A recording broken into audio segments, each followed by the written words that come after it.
আসসালামু আলাইকুম, welcome to my channel মা মেয়ের সংসার। কেমন আছেন সবাই? আশা করছি আল্লাহর রহমতে আপনারা সবাই অনেক বেশি ভালো আছেন। আমি আলহামদুলিল্লাহ আপনাদের দোয়ায় ভালো আছি। তো বন্ধুরা, এখন হচ্ছে আমি আরেকটা নতুন ব্লগ ভিডিও নিয়ে উপস্থিত হয়েছি। তো বন্ধুরা, ভিডিওটা দেখেই বুঝতে পারছেন কোথায় আসছি। তো এখন হচ্ছে আমরা চলে আসছি গ্রামের বাড়িতে। তো গ্রামের বাড়িতে আসছি হচ্ছে সকালের টাইমে আসছি। তো এগুলো আপনাদেরকে শেয়ার করতে পারিনি, ভুলে গিয়েছিলাম। তো এখন হচ্ছে গ্রামে এসে মাশাআল্লাহ দেখতে পাচ্ছি অনেক সুন্দর সুন্দর আম বড় বড় হয়েছে, পেকেও গিয়েছিল। তো রাস্তায় যেতে না যেতে আম পড়ে থাকছে অনেকগুলো। ওইখান থেকে আমাদের উঠানের মধ্যে অনেক আম পড়ে গিয়েছিল, ওইখান থেকে আম নিয়ে আমরা কাটাকাটি করে খেয়ে নিয়েছি।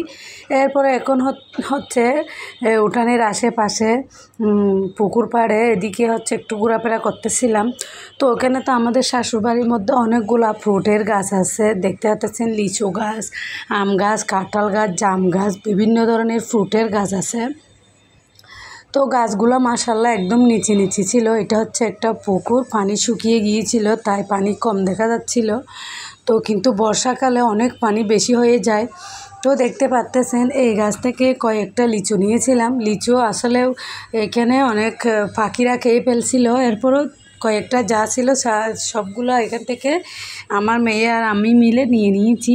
তো দেখতে পাচ্ছেন অনেক নিচে নিচে কাঁঠালও হয়েছে গাছের মধ্যে। তো কাঁঠালগুলো মাশাআল্লাহ বড় হলে অনেক মজা হয় এই কাঁঠালগুলো। আমি এখান থেকে একটা কাঁঠাল নিয়ে যাব, এটা দিয়ে মাংস দিয়ে রান্না করলে কিন্তু অনেক বেশি মজা। এরকম তরতাজা গাছ থেকে চিড়ে কাঁঠাল দিয়ে রান্না করলে খেতে অনেক বেশি ভালো লাগে। আমি এরকম করে সবসময় রান্না করে থাকি কাঁঠালের সিজন আসলে। তো যেগুলো হাতে দেখতে পেয়েছিলেন এই লিচিগুলো হচ্ছে গাছ থেকে নিয়েছিলাম। আসলে বন্ধুরা, গ্রামের বাড়ি আসলে সবগুলো অনেক বেশি ভালো লাগে। তো দেখতে পাচ্ছেন, তো এখানে হচ্ছে দোলনা টেকেছিল, বাচ্চারা দুলছিল। আর হচ্ছে এরপরে আবার ছাদের উপরে চলে আসছি। এখানে আমার ছোট্ট যায় ধান শুকাইতে দিয়েছিল।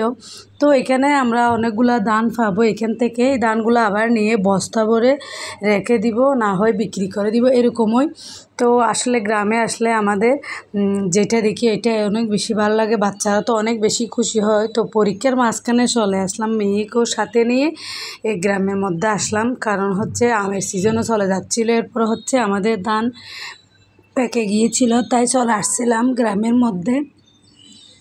তো কথা বলতে বলতে আপনাদেরকে অনেকগুলো শেয়ার করে ফেলেছি। দেখতে পাচ্ছেন গাছে মাশাআল্লাহ অনেকগুলো আম হয়েছিল এই বছর। এই বছর বৃষ্টি এখনও হয় নাই বলে আমের সংখ্যা একটু বেশি দেখা যাচ্ছিল। তো ছাদের উপর থেকে এদিকে আশেপাশে দৃশ্য আমার কাছে তো অনেক বেশি ভালো লেগেছিল। তো এখন হচ্ছে আমরা সবাই ছাদের উপর থেকে নেমে গিয়েছি। আসরের টাইমের মধ্যে আমরা চলে যাচ্ছি আমাদের শ্বশুরবাড়ির প্রজেক্টের মধ্যে। তো প্রজেক্টটা আসলে শুকিয়ে গিয়েছিল। তো প্রজেক্ট এই বছর ভেঙে ফেলবে তাই একটু ঘুরে আসতে যাচ্ছিলাম। তো আমার কাছে তো আশেপাশের দৃশ্যগুলো দেখলে অনেক বেশি ভালো লাগে। পাশে একটা কবরস্থান আছে, এই কবরস্থানটা হচ্ছে আমার শ্বশুরবাড়ির কবরস্থান। তো আমরা এখানে অনেকজন যাচ্ছিলাম প্রজেক্ট দেখার জন্য। তো দেখতে পাচ্ছেন অনেক ধান এখনও গাছের মধ্যে রয়ে গেছে, সোনালি সোনালি হয়ে গিয়েছিল। তো আশেপাশে সবুজ বৃক্ষগুলো দেখলে তো অনেক বেশি ভালো লাগে। এরকম সবুজ বৃক্ষগুলো দেখলে আপনাদের কার কেমন লাগে আমাকে একটু কমেন্ট বক্সে জানাবেন। বন্ধুরা, দেখতে পাচ্ছেন এখন চলে আসলে আম বাগানের মধ্যে। তো আম বাগানে মাশাআল্লাহ এত ছোটো ছোটো গাছের মধ্যে যে এত নিচে নিচে করে আম, একদম ছোটো বাচ্চারাও নিজ হাতে ছিঁড়ে নিয়ে ফেলতে পারবে এরকম করে আম ধরেছিল গাছের মধ্যে। তো আমার কাছে তো সবগুলো দেখে অনেক বেশি ভালো লেগেছিলো, তাই আপনাদেরকে একটু শেয়ার করতেছিলাম। তো কথা বলতে বলতে অনেক দূর হেঁটে আসার পর দেখতে পাচ্ছেন এইটাও একটা প্রজেক্ট, এটার মধ্যেও পানি শুকিয়ে যাচ্ছিল। একটু পাহাড়ের দিকে নিচের সাইডে করে অনেকগুলো প্রজেক্ট করিয়েছিল আমার শাশুড় বাড়ির মধ্যে। তো কথা বলতে বলতে অনেক দূরে চলে আসছি। এখানে অনেক ফুলের গাছ আছে আর হচ্ছে অনেক সবুজ বৃক্ষ, চারিদিকে সবুজ, অনেক সুন্দর সুন্দর দেখতে, খুব বেশি ভালো লাগে। তো বন্ধুরা, আপনারা আমার ভিডিওটা শেষ পর্যন্ত দেখতে থাকেন। যারা সবুজকে ভালোবাসেন, সবুজ বৃক্ষগুলোকে ভালোবাসেন, তারা সবাই প্লিজ মনে করে একটা লাইক দিয়ে দিবেন। তো দেখতে পাচ্ছেন গাছের মধ্যে কত ধরনের ফুল ছিল। এই ফুলগুলো দেখে আমার কাছে অনেক বেশি ভালো লেগেছিল। তো আমার মেয়ে কয়েকটা ফুল হাতে নিয়ে আপনাদেরকে একটু শেয়ার করতেছিল। তো যেতে যেতে অনেকটা রাস্তা আমরা পার হয়ে চলে যাচ্ছি প্রজেক্টের মধ্যে। তো প্রজেক্টের মধ্যে অনেক লোকজন আসছিল, কারণ এই বছর প্রজেক্ট ভেঙে ফেলবে বলে। তো অনেক লোকজনকে এখানে খবর দেওয়া হয়েছিল।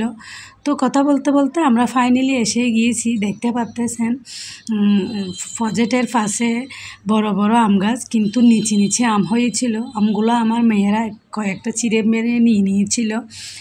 তো দেখতে পাচ্তেছেন একটা ছোট একটা গরুর বাছুর, এই বাছুরটা মাত্র 1 সপ্তাহ হয়েছিল। কত সুন্দর লাগতেছে বাছুরটা। তো বন্ধুরা দেখতে পাচ্তেছেন। তো বন্ধুরা আমার ভিডিওর মধ্যে এখনও পর্যন্ত যারা একটা লাইক দেন নাই, প্লিজ মনে করে একটা লাইক দিয়ে দিবেন। তো যারা যেখান থেকে আমার ভিডিওগুলো দেখছেন, দেশ এবং দেশের বাইরে ছোট বড় আপুরা, খালামণিরা, আন্টিরা, সবাইকে অনেক বেশি ধন্যবাদ। তো যারা একটা লাইক দেন নাই, প্লিজ মনে করে একটা লাইক দিয়ে দিবেন। কথা বলতে বলতে এখন আমরা বাসার মধ্যে চলে আসি। ঘোরাফেরার পরে কয়েকটা কাঁচা আম ছিঁড়ে নিয়েছিলাম ভর্তা বানানোর জন্য। দেখতে পাচ্তেছেন এখানে হচ্ছে বাসার মধ্যে এসে ভর্তা বানিয়ে খেয়ে নিব। তো মূল কথা, দেশের বাড়িতে আসলে সবগুলো হচ্ছে একদম ফরমালিন মুক্ত জিনিস। দেখতে তো যেরকম ভালো লাগে, খেতে এমন বেশি ভালো লাগে। কথা বলতে বলতে যেই কথা সে তেমন কাজ।